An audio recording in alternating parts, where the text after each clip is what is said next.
Welcome back to Unraveled Game Thoughts. I have my next section of top 100 games, numbers 81 through, or rather 80 through 61.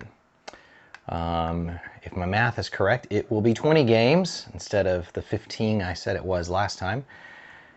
And without further introduction, let's jump in to number 80, and this is Weather Machine. Well, Wade, how did you play Weather Machine? It's not really out yet. Well, technically speaking, I haven't played Weather Machine. I sat through a teaching that Paul Grogan did, and I guess more or less mentally played the game over the course of a teach. But I got enough out of that experience to feel like I could place the game where I think it would go. Obviously, an actual play would solidify that one way or the other. But I like Lacerda games. Having played the Gallerist, having played on Mars, and having at least set up, I'm not sure I ever got anybody to actually play CO2 with me, but I have enough of a framework around Lacerda games, and having sat through the teach of this and kind of seen how the mechanisms and the opportunities in the game work, this I feel like this is a safe place to put it, and it could probably move up or down once I get an actual physical play. I could see it going either way. So I put it at 80. Felt like that was fair. This is, again, art by Ian O'Toole. The game's by Vital Lacerda. You know, and there might, should I put a game on here that I haven't actually played? There's a couple of games on here that kind of fall into this range where it's like, well, I'm cursorily played. I sort of, you know, did a full rules run through or something of that nature. Not many, but if I feel like I got enough, then I'll go ahead and put it on here. There you go. Weather Machine, number 80.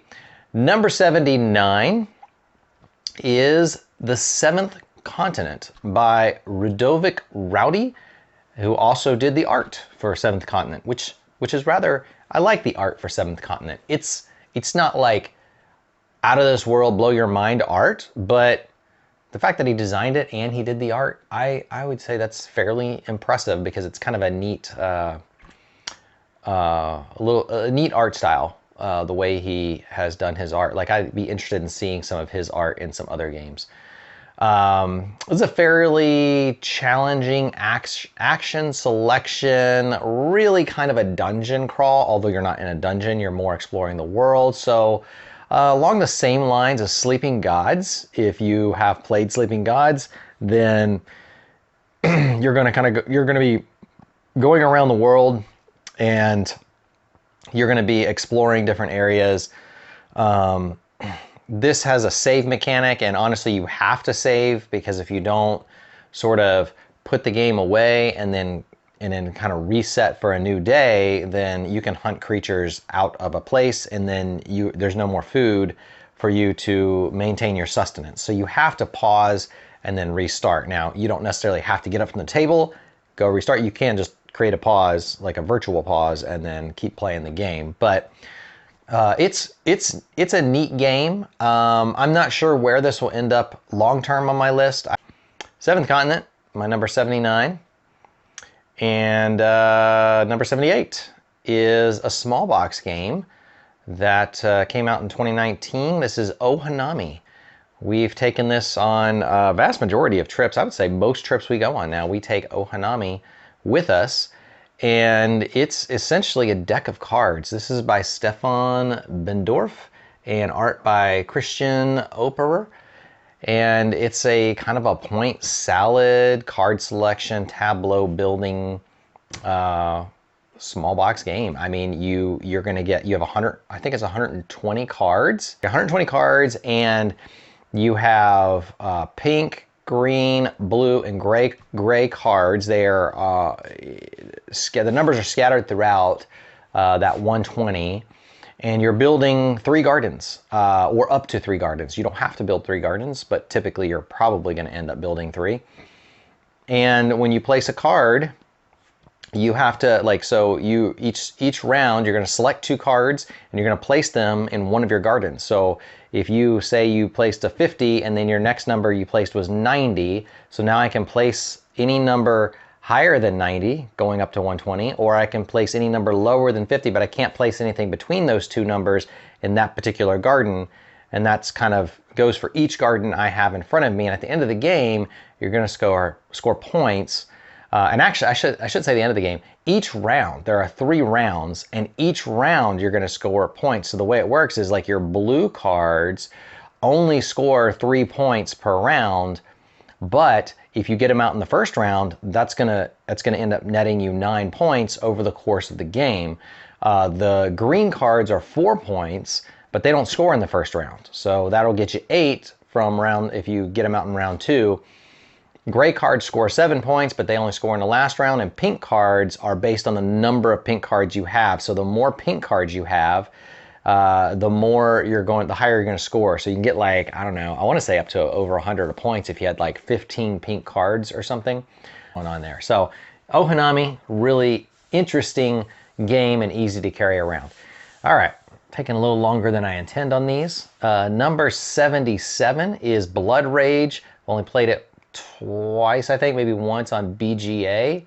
And it came out in 2015. Eric M. Lang is the designer, and the art is by Henning Ludvigsen, Thierry Masson, Mike McVeigh, and Adrian Smith. This is an area, kind of an action selection game, a lot of area control with a Viking theme. Not my typical flavor of game because it's very much a go-getcha kind of game, but it is enjoyable, and I want to play it again and just kind of figure out. I didn't play very well. I didn't read the rules. I skimmed them, I think, when I played, and so I didn't really have a great idea of what I was doing, but it's you know, for being a 7-year-old game, I think it's held its own, and I wonder if I would not enjoy this game more with a few more plays. It strikes me as though it's outside the type of game that I typically enjoy. It seems to have some pretty fun mechanisms to it. So, Blood Rage, number 77. Number 76 is Taverns of Tiefenthal.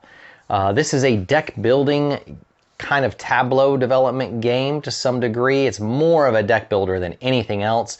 Your tableau is your tavern, and that's largely just upgrading and giving yourself a few more advantages through the course of the game, and to help you get some nobles as the game goes along. Nobles are worth the most points as far as the cards go in the game.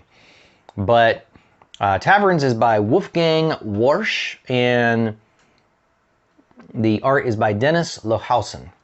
And this is, so I've added the Open Doors expansion to this game. I've had the base game for a while, added the Open Doors expansion this past summer. Partly I really wanted to get it to the table again, and I heard this expansion was mixed reviews on the expansion, but I really like it. I think it adds significantly to the overall gameplay and opens up the game a little bit more. This is one of those games that I kind of wonder if even another expansion wouldn't really kind of get this game to its best potential. It's really kind of a filler game. It doesn't take that long to play, but interesting tavern themed deck builder. All right, moving on. Number 75 is a reskinning of an older game. This is New Frontiers. Basically a reskinning of Puerto Rico. If you've played Puerto Rico, New Frontiers is essentially the same game, but a little bit different layout and a Race for the Galaxy theme. So it's still kind of a market game, but now you're settling colonies instead of developing goods. And This is by Thomas Lehman and art by Martin Hoffman and Klaus Steven. I first played this on BGA, and I played it several times. Was horrible at it, and am still generally horrible at it. I'd like to think I'm a little bit better than I was when I first started, but I enjoyed the mechanisms of the game quite a bit, and I like playing this game. It is fun. There's a little more luck in it than I kind of really like in games, but I think just the way everything's designed. I like Puerto Rico. This one, I feel like fixes a couple of things with Puerto Rico that I felt were a little too gritty. My beef with New Frontiers, the player boards are so big and the box is massive. You can't see it on my shelf with the angle I have, but it's up here in this corner.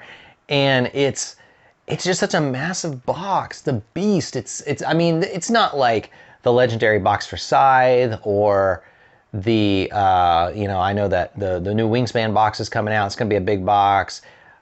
But Foundations of Rome, but this is not like those kind of games where you would expect a big box. It's just they have the giant player boards, and instead of making them so they fold, they are just huge, and they could have made them smaller. They could have made the discs smaller. I don't know why they made them so big. Man, it just takes up a lot of space on the shelf. So I don't know, it's kind of a weird thing. Like, if it wasn't in such a huge box, I'd probably actually pull it off the shelf more and play it. But it's still a good game. It's number 75, so I'm not trying to diss the game too much, but I feel like it could have been designed better. Moving on, number 74 is Tekhenu, Obelisk of the Sun. This came out in 2020. This is kind of in the midst of COVID. I don't know if this one strikes me as the kind of game that could eventually be seen as a hidden gem. This is by Danielle Tassini and David Tershi. So these are the T-game gurus doing a game together. Usually Tershi is just doing the solo versions of Tassini's games. So he's worked on games together. I'm not sure how much Tassini had to do with Tawantinsuyu, which Tershi designed. Dice drafting, I feel like the game board design is really well done, where it really helps you kind of understand the complexity that goes into the game. This is one of those, I wonder if it's a little too tight. I haven't played it enough to really fully explore that tightness of the game, but there's a couple of things in the game that I kind of feel like it's almost like you can't maximize what you want to do there, because the game is limited to, I think it's 16 turns or 32 turns. The turn structure limits the number of turns you can get in the game, and then there's some other things that can help you get a few extra actions, some technology cards and things like that. I like this game. I wonder, this is one of those games I could see being reskinned later on down the road with a theme that is a little bit more approachable. So Michael Olugai, Jacob Fajanzowski, Zbigniew Umgaiter, and Alexander Zawanda. Sorry for the butchering of names there, but yeah, those are the artists of the game. And I think the box art is actually, the front box art's not too bad. It's really just once you get into like the game pieces are kind of dry and beige, so would be nice to see a little more color there. Okay, number 73 is another sort of a game that I don't know if I'd call it a hidden, like a hidden gem, really. It's, to me, it feels like it slid under the radar and may have had mixed reviews when it came out, but it is Raiders of Scythia by Shem Phillips, and he did his own art on this one. I didn't even know Shem Phillips did art, so that was, looking into this, I was like, oh, that's cool, he did his own art. I will argue it's not as good as the art of the other games, but Shem is a great designer, and I don't know that art is his strength, but he's not bad. You know, honestly, if I could do art that good, I'd feel pretty good about myself. I wonder if he did this game as more of a personal project, just because of the fact that he did his own art. But this is essentially like a Raiders of the North Sea, but a complete game in one game. Whereas if Raiders of the North Sea, you're going to have to buy at least 2 expansions to kind of get the same level of content that you're going to get with Raiders of Scythia. And I like the art of Raiders of the North Sea better. I really like the Valkyrie aspect of Raiders of the North Sea. I think that's a pretty neat aspect of that game. But Raiders of Scythia, to me, gets most of that, and it has the animals in it, which I think are a unique element, and I enjoy utilizing the animals. So you have eagles that you can place above the people in your raiders, or you have the horses that they can ride on. Horses generally will give you power, and the eagles can give you a variety of things. Sometimes a little power, sometimes some extra action options. It kind of varies from game to game and what comes out and what's available in the market when you purchase the animals. But Raiders of Scythia is a fun game. It's got some nice components. It's actually a very, I'd say, a fairly high quality production for a game that seems to have slid largely under the radar from what I can tell. All right, number 72 is a, I think, I don't know if this is not out of print. You can get it, but the expansions I found were quite difficult to find anymore. And this was because I was debating selling this game, not because I don't like it, I actually love it, but because it's so hard to get to the table. And I just felt like, well, it's taking up space on my shelf, and games that just might sit around for too long, I'd rather move on from and get something I'm going to play. But once I saw how hard the expansions are to get, and the expansions are, in my opinion, an absolute must when you play this game, Firefly the Game is my number 72 game. This is by Aaron Hill, John Kowaleski, and Sean Swigert, and the art is by Charles Woods. This is going to be a lot more fun if you are a Firefly fan. If you have no idea what Firefly is, this might be a little bit more of an obscure pick up and deliver, like it might feel a little pasted, or, oh, it's just an IP. The thing is, if you are a Firefly fan, then this pick up and deliver, it delivers on the Firefly feeling and experience of the show. So that's one of the things I loved about this game when I first played it. It's like, oh, I feel like I'm in Firefly and actually running a ship, trying to do these different missions and dodge the Reavers and dodge the Alliance, and I enjoyed it. It's a blast to play. Even if I lose the game, it's still fun to play. Setup is a beast. It takes forever to set this game up because there's so many decks of cards. You have 3 game boards to set up side by side, and then I've got like the game. I got the game used, so I was missing one of the ships from the base game, so I ended up buying the Caladessa. It's an extra ship that it's not Caladessa. That's the name of the planet. That's the Red Sun planet, I think. It's man, I cannot remember. Esmeralda, maybe? I can't remember the name of the ship. Anyway, it's a neat ship, and I found out that expansion is actually extremely hard to find also. And I just bought that ship on a whim. I just like the look of it. And that was a couple of years ago, and turns out it's become a lot harder to find. So I don't know if they're reprinting it or what the deal is with that. That's from Gale Force 9 Games. But even looking on their website, I couldn't tell that they were still producing the expansions. So anyway, didn't sell the game, decided to keep it because it seems like it's maybe moving in toward that collector's type of category, and I do enjoy playing it, and the longer I keep it, maybe the more fun it will be to get others to play it out who remember the show and would enjoy such an activity. All right, moving on. I am taking way longer on these than I anticipated, so I apologize. Thought I'd go through faster, but I just get excited talking about games. So there you go. Number 71. I've only played this on BGA, but it's a fun game, and I can see myself going back and playing it. I don't know that it's on my list of, like, I want to buy this game, but it's kind of on that gray area where it's like, I think my family would like this game. So if it was one of those, it's one of those games if I saw a good deal on it, or saw somebody getting rid of it at a yard sale after they only played it a couple of times, I might consider grabbing this game. It's Living Forest by Ask Christensen with art by Apolline Etne. And it's got gorgeous art. It's fun to look at, and it is a it's a race basically.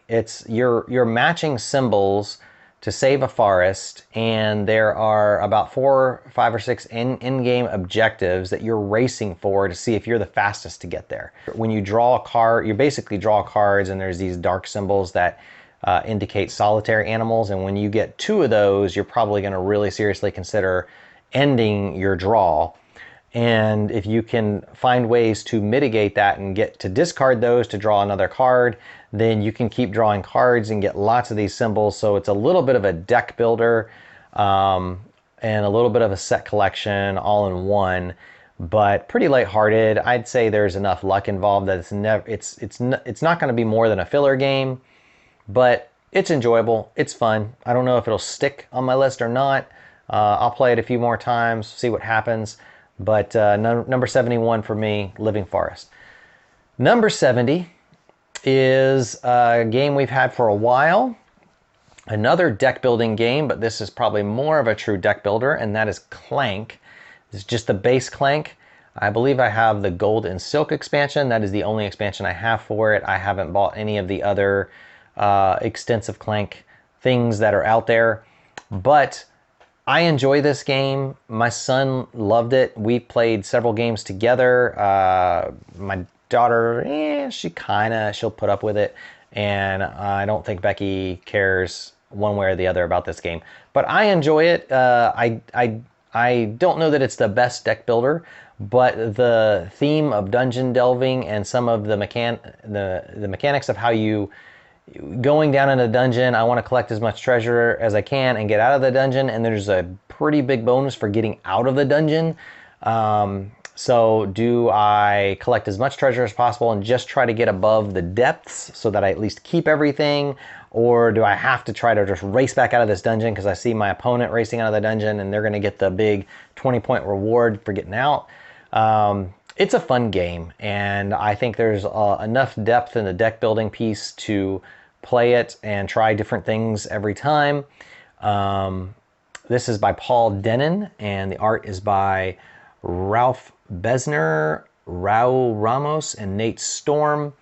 I haven't played the expansion yet, the Golden Silk, so I don't know exactly how much that will add to the game. But it's basically another game board and roughly the same game, just with a few. I don't even think it came with different cards. I think it only came as a game board, and you have a spider instead of a dragon. You can replace the dragon with a spider. And then there's 2 sides of the board, and each one plays a little bit differently. So there's a little bit of breadth to the game, but it's fun. Clank's my number 70. All right, number 69. This one might boggle people's minds a little bit because it is not what one would call a modern board game. And this game came out in 1972. I'll give you a second to think about what game do you think came out in 1972 that might be on my top 100 list. Well, I gave you a hint already, and that was Boggle.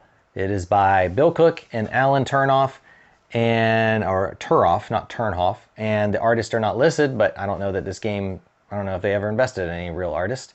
But it is a fun oldie but goodie game. When my wife and I were first married, we played this game over and over and over and over again, and I still love it. So I'd still play. We have lots of other games to play, but this is a fantastic game. And now that our kids are a little older, we've started pulling it out once in a while to play with them, and I think they like it. And unfortunately, Becky she's just so good at it. I mean, I only win like 1 out of every 5 games because I just can't write down words that fast. But I can't even think of words that fast. So I usually look for the puzzles with Q, U's, and Z's and X's because those are the ones that I'm able to win. But anything that has a billion 3-letter words, those are tough. So. But it's a fun game. Boggle makes my number 69. Maybe it'll move up, maybe it'll move down. I don't know. But it's hard for me to imagine Boggle not being on my top 100 because of the history and sentimentality I have with it, and it's a neat game. I like it. Moving on, number 68 is another rather quick, light filler game, probably at best. I think I don't know. So it's Draftosaurus. There's not much to this game. It's pretty simple. This is by Antoine Bauza, Corentin Lebrat, Ludovic Maublock, and Theo Riviere. Art by Roman Kukarski, Vipin Alex Jacob, and Jishul Eva Gao. Shut Up and Sit Down kind of disparaged this game a little bit. I feel like, in my opinion, they were judging it against heavier games rather than the very light-hearted, lightweight game that it is. I could be wrong. Maybe they were kind of judging it against lighter games, but my impression was they were holding it up in their mind with other games that were much heavier. And this is not Dinogenics. This is not Dinosaur Island. This is just a light-hearted, abstract game with a dinosaur theme, but it fits well. It's enjoyable. I've played it several times on Board Game Arena. I don't have a copy of it myself, but this is a game I would not hesitate to get a copy, especially if they can put it in a very small box. Now, I think it kind of comes in a standard size box, which I'd be less inclined to get because I like games that are small and quick and light to take up less room on my shelf. But if they put it in, say, a Chakra size box, then I would probably consider getting this game. It's very pleasant to play, and it's not bad to pull out on a game day and just get something in that's quick and light. So Draftosaurus, my number 68. Number 67 is a solo-only game, Coffee Roaster. I've only recently played it. Played a couple of games. I can't remember if I posted a video of it yet or it's still being edited. I think I posted it. But this is by, it's just Sash. That's the name of the designer. I didn't see any other name. Art by Andrea Bakov and Takako Takarai. This is a fun sort of crunchy decision bag building solo only game. If you don't like solo games, I obviously wouldn't recommend this game. If you just only play games with other people, this is not going to be for you. And I don't, it's hard to know how much to recommend a solo game. It probably would be, do you like bag builders? And do you like coffee? Because I enjoy coffee. While I don't roast coffee, I do enjoy making a pour over just about every morning and have a sequence of steps I use to try to get the most out of my pour over. And so coffee roasting is enjoyable as a game mechanic, and the way this game is set up makes it feel like you're roasting coffee, where the chance and the luck involved in the game feels like they're I'm trying to roast beans and doing the best I can, but there's a few elements where I can't control, and that's where maybe my cup of coffee doesn't turn out quite as good as I want. I don't know that roasting coffee is actually quite that luck-based. I think it's a little easier with the right materials to hone in on what you're trying to do, but maybe it is. I don't actually roast coffee, so hard to know. But Coffee Roaster is a fun solo game, but it's not one of the solos like Nemo's War where you could play it with somebody very easily. I mean, you could, but I think this one would be less fun with another player helping you make decisions because it doesn't lend itself toward a dual decision-making process quite as much. So that is my number 67. Number 66 is Barenpark by Phil Walker Harding and art by Clemens Franz. This came out in 2017. I'd seen it around, never picked it up. It always looked interesting to me. I finally played it when it came out on Board Game Arena. Really like it. Tile laying game that is basically a race for points and is easier to engage than, say, Isle of Cats. And it's a nice little filler that seems to be standing the test of time. 5 years later, it's still fairly popular. People like it. I would say it's not a bad game to bring out as a filler. I think a standard game take about 30 minutes, and I don't have the box in front of me and didn't look that up online, but I remember when I've played and just played a straight game through, I think it was about 30 minutes, maybe even less, depending on how fast the players are. So it's a good game though. Nice puzzle to try to figure out. Number 65, Chakra. And Chakra for me I would call this somewhat of a hidden gem. I think it tends to fly under the radar. I don't hear it come up on a lot of lists. I know it's 65. I was honestly kind of surprised this showed up at 65. There were just so many other games that I ended up bumping it down. But I could see this one moving up my list maybe over time. If anything, it's a fairly simple abstract game around the theme of balancing your chakra. And it comes with these nice little plastic gems of different colors, and you're moving them around your board using different your action tokens that can also be used to try to grab certain gems from the board that you get the gems from. It's easy to set up. It's a great filler game. It's a nice puzzle to play with folks. I've played it at 2 players. I've played it at 3. I've played it at 4. I feel like it's good at all player counts. And 4 players, it's a little bit less of a filler because it takes a little bit longer. But I'd say even there, you're probably talking 40 minutes, maybe 45 minutes. So for a lot of folks, that's still going to be a filler. This is by Luca Crieza, and art is by Claire Conan. The art is very pretty and delightful. And I found this on Board Game Arena. This is one I ended up buying later. I was like, that's a great game. Becky loves it. The kids like it. It's pretty solid as I can get it out most anytime and get the whole family to play it and they'll have fun. My son would probably prefer Love Letter or something like that, but he'll play Chakra, and I think he likes the colorful gems that are in the game as well. So there you go. That's Chakra, number 65. Number 64 is a game I played quite a while ago, had no idea what I was doing.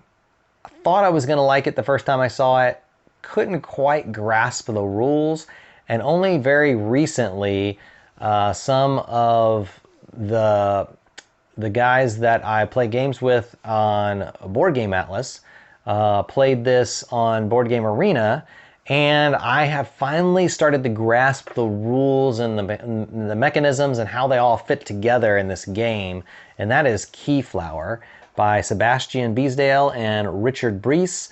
Art by Juliette Brees, Joe Brees, and Gamma Tagaliers, which may or may not be a person or a company. I'm not quite sure. But it's got a very crunchy action management, tile drafting, bidding game using meeples as the primary bidding reason, or bidding resource rather. And you can bid on other players' stuff. you can take actions that other players get tiles, and when they have those tiles in their village, you can place your meeples on those tiles to take those actions. And then the next round, they're going to get to keep all the meeples that are placed on their tiles. So you can obviously play the actions on your own tiles, and you're ultimately trying to score points via these tiles through various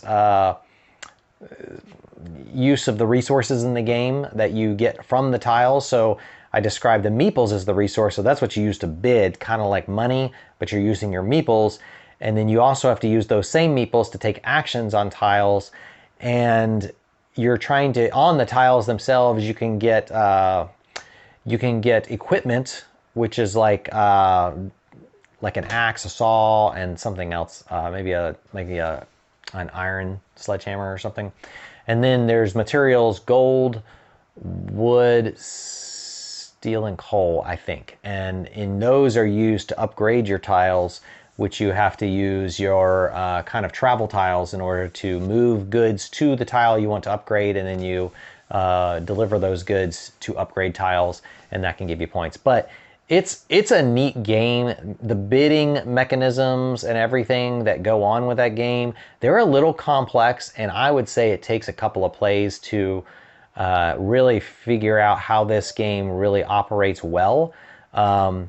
But I might not be the brightest chip on the block, and so you could probably figure this game out faster than me. But I like the bidding, manipulation of the tiles. So I think this is one that I probably would enjoy playing in person more. But I do also think you have to have a table where people can be kind of close enough together, enough space where your tiles can expand out, but close enough together where you can see everybody's actions and tiles.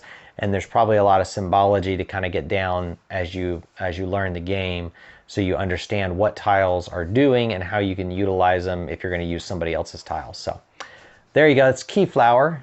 Pretty interesting game. Let's see. Number 63 is Furnace. This came out in 2020 by Ivan Lashin. Art by Sergey Dulin, Marta Ivanova, Iya Konovolov, Oleg Yurakov, Igor Zorkov, and Vadim Polapayarov. I did not realize there'd be so many people involved in the art on this one, because it doesn't seem, it's not bad art. It's kind of a dark, brooding art, a little bit like Brass Birminghamish to some degree. That being said, easy to play game. I was first exposed to this game when I was waiting in line at BGG Con last year, and someone broke this game out, set it on the table, and we played, learned the game right there. I mean, they literally unwrapped the game and were reading the rules, and I jumped in and played, and we learned the game, we played it, and it was fun. What probably sets this one apart, it's just a pure engine building game. That's what you're doing for up to 4 players. And you're literally building an engine, and in that engine, you're using the various resources in the game to produce coins, which are your victory points at the end of the game. And I think what is quite unique is that you have a bidding phase, and then you have the engine building phase. And in the bidding phase, if you're using the asymmetric character abilities, then each one is going to have a different, well, and they don't all apply to the bidding phase, but several of them I think have a ability during the bidding phase, like maybe they can bid the same value on 2 different places, or they're allowed to bid on out of order in some way. But they add some asymmetry to the gameplay in some way that is pretty, it opens up the game quite a bit when you add that in. Now, if you're teaching the game, you may or may not use those, but once you add those in, it does bring, it opens up a lot more. The other aspect with the bidding phase is that you bid on cards to add to your engine. If you win the card, you're just going to add it to your engine, and you're going to, rearrange your engine however you want to set it up to run that engine, because you have to run it from left to right. And so you want it to run as efficiently as possible to produce the most money at the end that you are able to produce. The other aspect of the bidding, if you're losing a card, then you are going to get the resources or actions from that card based on the number that you used that lost the bid. So if I use a number 3 bidding marker on a card and I lose that card to somebody's number 4, I am going to get 3. Say they were bidding on a card that has gold at the top. Well, then I'm going to get 3 gold or oil. It's not gold, it's oil. It's oil, tin, and coal are the primary resources. Then I'm going to get 4 of those from that card because I lost it. And in some cases, you might bid on cards on purpose to lose because you're just trying to get the resources. Now, again, the bidding resolution happens from left to right as well. So that adds another dynamic to the game where I'm bidding on a resource over here to the left that, maybe, or an action that requires a resource to the right. But if I lose that card, I'm not even gonna be able to take that action because I need the resource over here on the right and I don't have it in my supply yet. So there's a lot of meaty decisions that go into that process, but in my mind, they don't take long to make, and this is a good filler game. This is probably one of the better filler games. In fact, at 63, it wouldn't shock me to see this game go up over time. The more I play it, I'll just have to see how it plays out compared to other games as time goes on. But it's a pretty good, it's a pretty nice filler. Nice game from 2020. All right, number 62 is 2019 release, and this is Parks. This is one that I wrestle with because I really had to think through in my system of judging games here. When I rank a game, how much do I consider expansions versus no expansions? And what I ended up deciding is that each game will be assuming all the best expansions that I would consider incorporating. And so my rating is based on having the expansions. Now, if I was to take the game itself and no expansions, just Parks, the original game, it would be much lower down my list. It would not be nearly as good. I think the Nightfall expansion is an absolute must. It really makes the game shine with the Nightfall expansion and makes it a lot more meaty. I haven't tried Wildlife. I really want to get the Wildlife expansion as well and see how that fits in, but it looks like it would add a little bit of flavor to the game that I think will not be too much. This is by Henry Audubon, and I will get into actually, I'm not going to list the artist here. What I'm going to do is at the end of this video, I will have the artist section, and you can just skip to that chapter if you want to see the artist. There are so many, and that is one of the things that's really neat about this game is the art of the national parks is fantastic. I felt like this game, the first several times I played it, I was like, this is like a walk in the park. It's really neat. I like it. And I would say at 2 and 3 players is where this game is best. I kind of like it a little better at 3 and maybe even 4. 5 is right out. I would not do 5 again. I did 5 once and it took forever.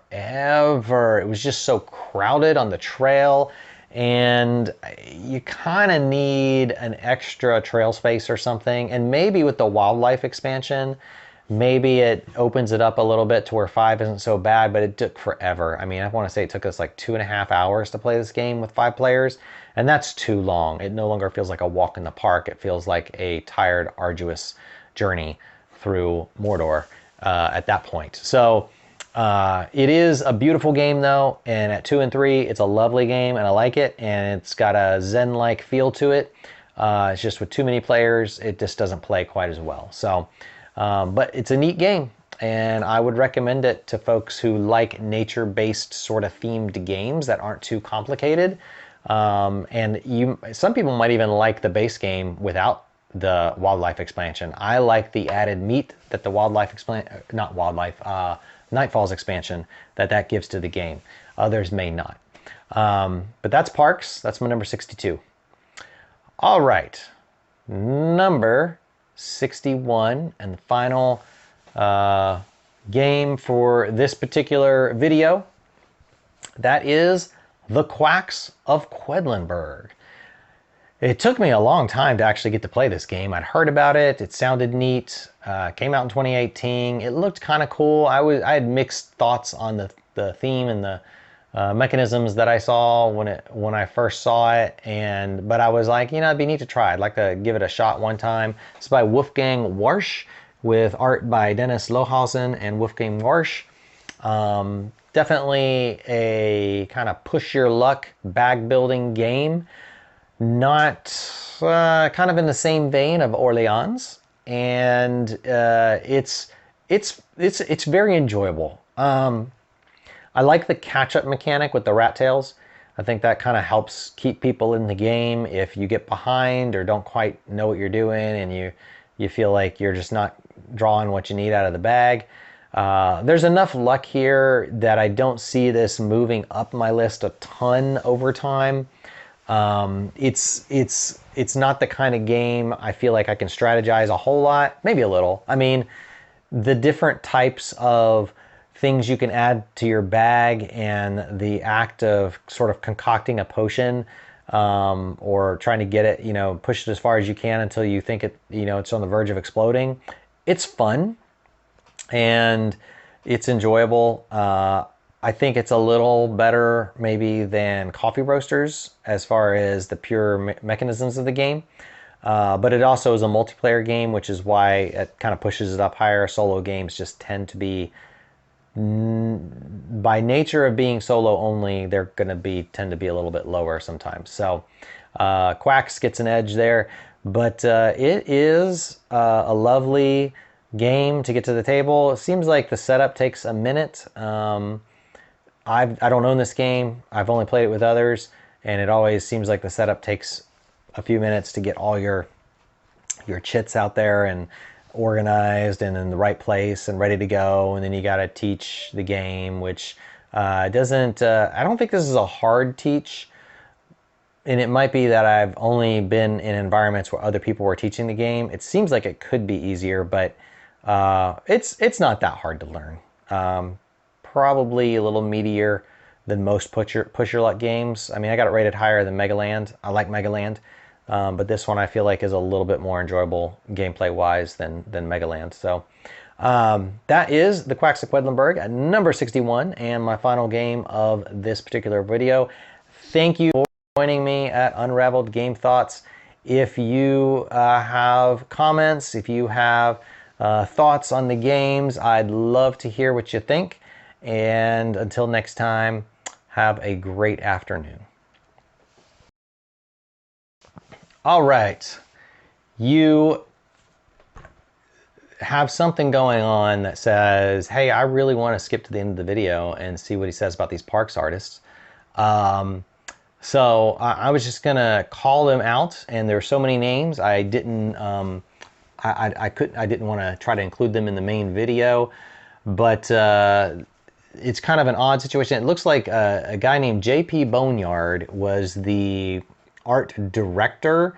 So I'm guessing he coordinated and pulled together a lot of this information. I'm not even 100% sure that this is every artist that did work in the game, because there's some that look like companies, and I didn't delve into, well, let me see who all the artists are for that company and who did art specifically for Parks.